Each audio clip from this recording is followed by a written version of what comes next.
ओम गण गणपतये नमः। ओम नमः चंडिकाय नमः। 5वां अध्याय, देवताओं द्वारा देवी की स्तुति। महर्षि मेधा ने कहा, पूर्व काल में शुम्भ निशुम्भ नामक असुरों ने अपने बल के मद से इंद्र का त्रिलोकी का राज्य और यज्ञों के भाग छीन लिए, और वह दोनों इसी प्रकार सूर्य, चंद्रमा, धर्मराज और वरुण के अधिकार भी छीन कर स्वयं ही उनका उपयोग करने लगे। वायु और अग्नि का कार्य भी वही करने लगे, और इसके पश्चात उन्होंने जिन देवताओं का राज्य छीना था उनको अपने अपने स्थान से निकाल दिया। इस तरह से अधिकार छीने हुए तथा दैत्यों द्वारा निकाले हुए देवता अपराजिता देवी का स्मरण करने लगे, और देवी ने कहा, हमको वर दिया था कि मैं तुम्हारी संपूर्ण विपत्तियों को नष्ट कर दूंगी। ऐसा विचार कर वह सब देवता हिमालय पर गए और भगवती विष्णु माया की स्तुति करने लगे। देवताओं ने कहा, देवी को नमस्कार है, शिवा को नमस्कार है, प्रकृति और भद्रा को नमस्कार है। हम लोग रौद्रा, नित्य और गौरा को नमस्कार करते हैं। ज्योत्सनामयी, चंद्र स्वरूपिणी और सुख रूपा देवी को हम नमस्कार करते हैं। शरणागतों का कल्याण करने वाली वृद्धि और सिद्धि रूपा देवी को हम बारंबार नमस्कार करते हैं। और नैऋति राजाओं की लक्ष्मी और सर्वाणी को नमस्कार है। दुर्गा को, दुर्ग स्थलों को पार करने वाली दुर्गपारा को, सारा, सर्वकारिणी, ख्याति कृष्ण और धूम्रा देवी को सदैव नमस्कार है। अत्यंत सौम्य और अत्यंत रौद्र को हम नमस्कार करते हैं, उन्हें बारंबार नमस्कार है। जगत की आधारभूत कृति देवी को हम बारंबार नमस्कार करते हैं। जिस देवी को प्राणी मात्र विष्णु माया कहते हैं उसको नमस्कार है, उसको नमस्कार है, उसको नमस्कार है। जो देवी संपूर्ण प्राणियों में चेतना कहलाती है उसको नमस्कार है, उसको नमस्कार है, उसको नमस्कार है। जो देवी संपूर्ण प्राणियों में बुद्धि रूप से स्थित है उसको नमस्कार है, उसको नमस्कार है, उसको नमस्कार है। जो देवी सब प्राणियों में निद्रा रूप से विराजमान है उसको नमस्कार है, उसको नमस्कार है, उसको नमस्कार है। जो देवी संपूर्ण प्राणियों में क्षुधा रूप से विराजमान है उसको नमस्कार है, उसको नमस्कार है, उसको नमस्कार है। जो देवी संपूर्ण प्राणियों में छाया रूप में स्थित है उसको नमस्कार है, उसको नमस्कार है, उसको नमस्कार है। जो देवी सब प्राणियों में शक्ति रूप से स्थित है उसको नमस्कार है, उसको नमस्कार है, उसको नमस्कार है। जो देवी संपूर्ण प्राणियों में तृष्णा रूप से स्थित है उसको नमस्कार है, उसको नमस्कार है, उसको नमस्कार है। जो देवी सब प्राणियों में शांति रूप से स्थित है उसको नमस्कार है, उसको नमस्कार है, उसको नमस्कार है। जो देवी सब प्राणियों में जाति रूप से स्थित है उसको नमस्कार है, उसको नमस्कार है, उसको नमस्कार है। जो देवी सब प्राणियों में लज्जा रूप से स्थित है उसको नमस्कार है, उसको नमस्कार है, उसको नमस्कार है। जो देवी सब प्राणियों में शांति रूप से स्थित है उसको नमस्कार है, उसको नमस्कार है, उसको नमस्कार है।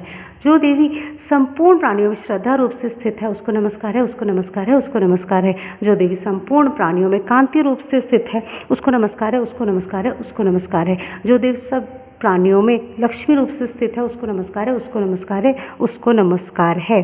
जो देवी सब प्राणियों में वृत्ति रूप से स्थित है उसको नमस्कार है, उसको नमस्कार है, उसको नमस्कार है।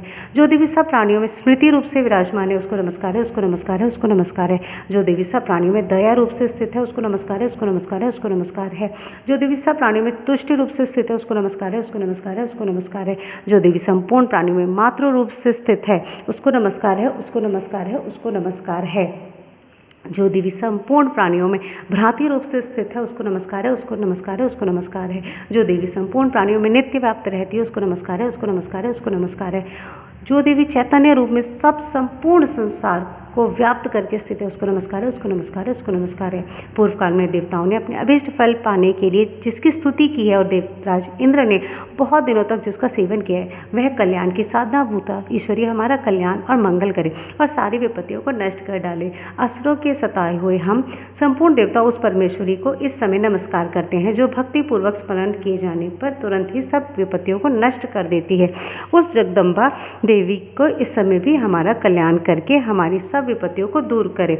महर्षि मेधा ने कहा, हे राजन, इस प्रकार जब देवता स्तुति कर रहे थे तो उसी समय पार्वती देवी गंगा में स्नान करने के लिए आई। तब उनके शरीर से प्रकट हुई शिवा देवी बोली, शुंभ दैत्य के द्वारा स्वर्ग से निकाले हुए तथा निशुंभ के द्वारा हारे गए ये देवता मेरी ही स्तुति कर रहे हैं। पार्वती के शरीर से अंबिका निकली थी, इसलिए उनको संपूर्ण लोक में कौशिकी कहते हैं। कौशिकी के प्रकट होने के पश्चात पार्वती देवी के शरीर का रंग काला हो गया। वह हिमालय पर रहने वाली कालिका के नाम से प्रसिद्ध हुई। फिर शुंभ और निशुंभ के दूत चंडमुंड वहाँ आए और उन्होंने परम रूप वाली अंबिका देवी को देखा। फिर वह शुंभ के पास आकर बोले, महाराज, एक अत्यंत सुंदर स्त्री हिमालय को प्रकाशित कर रही है, वैसा रंग रूप आज तक हमने नहीं देखा है।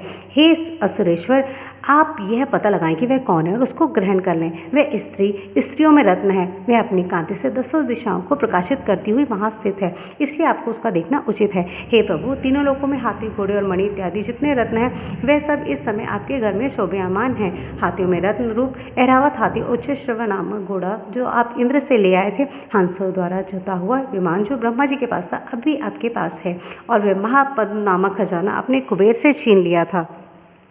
समुद्र ने आपको सदा खिले रहने वाली फूलों की किंजकिलिन माला दी है। वरुण का कंचन की वर्षा करने वाला छत्र आपके पास है।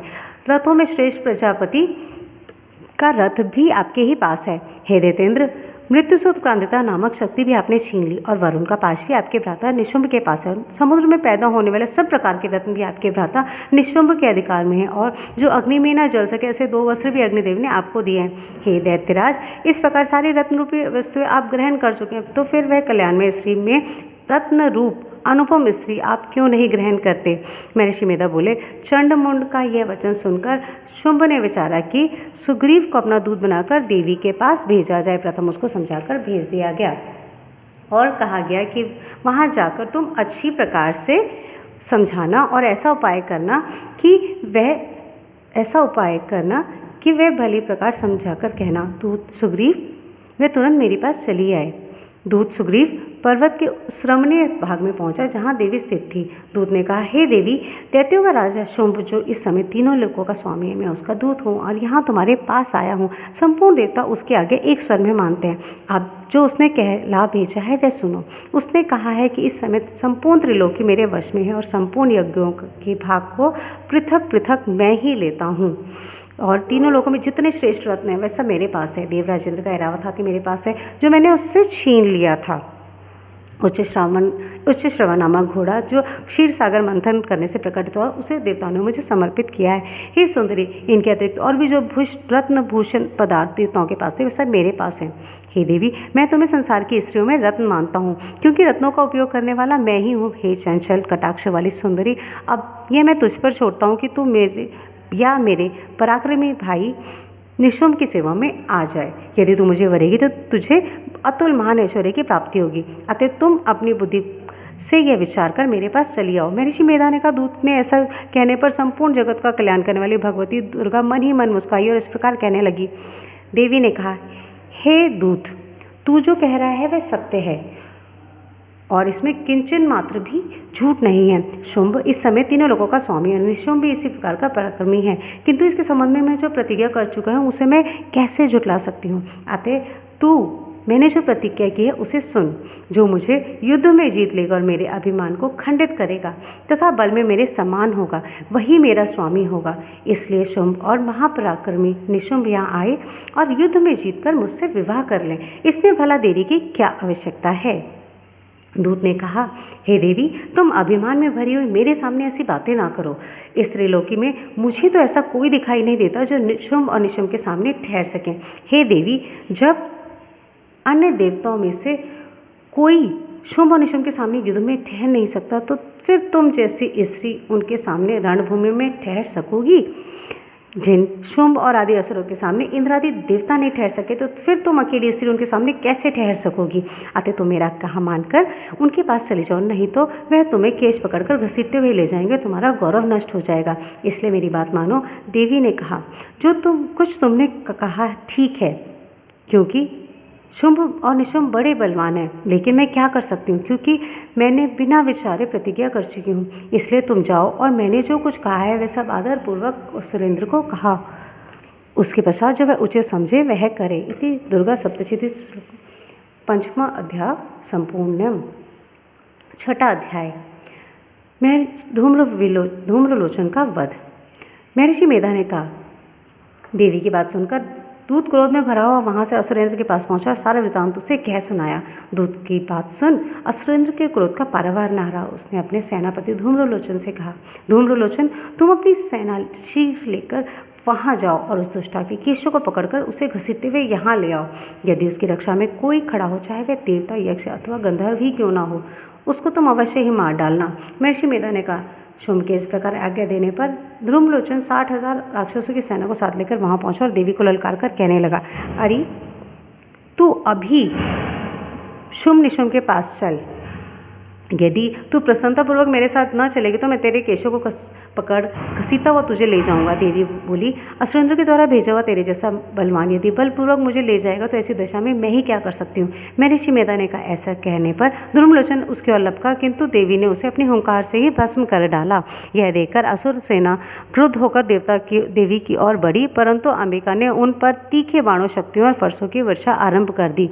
इतने में देवी का वाहन भी अपनी ग्रीवा के बालों को झटकता हुआ और बड़ा भारी शब्द करता हुआ असुर सेना पर कूद पड़ा। उसने कई असुर अपने पंजों से, कईयों को अपने जबड़े से और कईयों को धरती पर पटककर अपने दानों से घायल करके मार डाला। उसने कई असुरों के अपने नख से पेट फाड़ डाले और कई असुरों का केवल थप्पड़ मारकर सिर धड़ से अलग कर दिया। कई असुरों की भुजाएं तोड़ दी और गर्दन के बालों को हिलाता हुआ उसने कई असुरों को पकड़कर उनके पेट फाड़कर उनका रक्त पी डाला।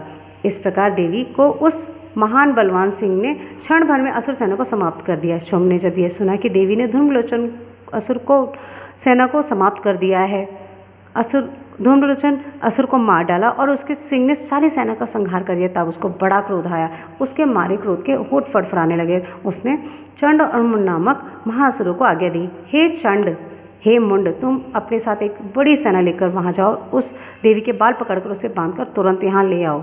यदि उसको लाने में किसी प्रकार का संदेह हो तो अपनी सेना सहित उससे लड़ते हुए उसको मार डालो, और जब वह दुष्ट और उसके सिंह दोनों मारे जाएं तब भी उनको बांधकर यहाँ ले आना।